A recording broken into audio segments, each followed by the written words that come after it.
The need for restraint goes back centuries. Handcuffs were originally a loose device until 1862, when adjustable ratchets were added. They allow the cuffs to snugly grip the suspect's wrists. When a crime is committed, a slap on the wrists usually isn't enough. It's time to handcuff them.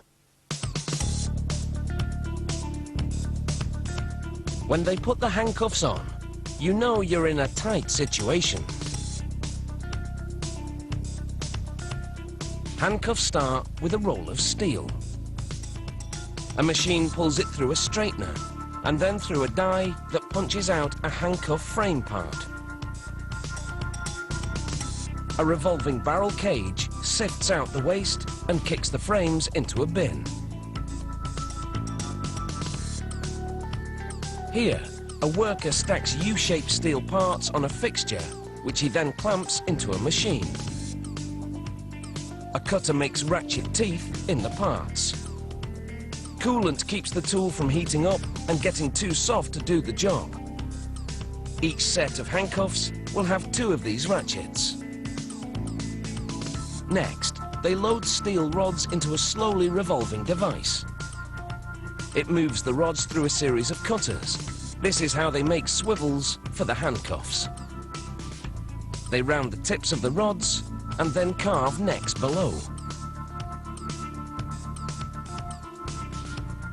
This tool slices the swivel to the proper length. And then the partially finished swivel falls into a basket.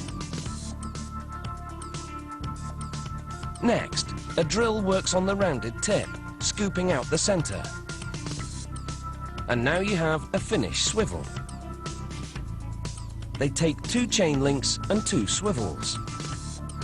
They make a small chain, 2 links with swivels on the ends. They lock the links and the swivels together.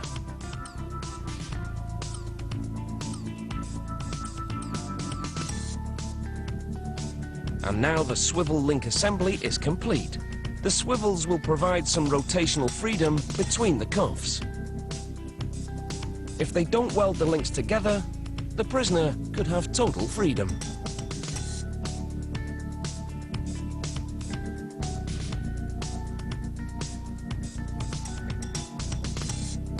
It's time to assemble the handcuffs. They install studs in the outer framework and attach the ratchets to them. The swivel link fits into the little grooves in the framework. They hammer the inner frame on and then fit the top and bottom assemblies together. A tap with the hammer holds them loosely together. Then a press bears down to make a tight seal. These cuffs look complete, but they aren't quite ready for a life of crime. They need to be toughened up. So they spend 25 minutes in a furnace, and the searing heat hardens the steel. This is the pawl, a spring-loaded bar that will engage the teeth of the ratchet. They lock the pawl and spring in place. A press pushes pins into the assembly to hold everything in position. Then they stamp serial numbers onto each set of handcuffs so that the police can keep track of them.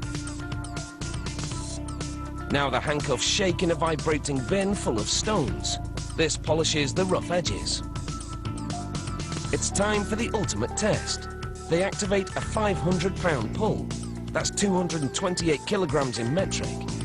And the handcuffs remain strong.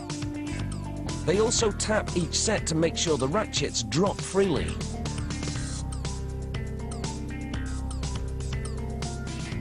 Handcuffs are temporary restraints, and most can be opened with a universal key. They pack 2 with each set, along with the instructions.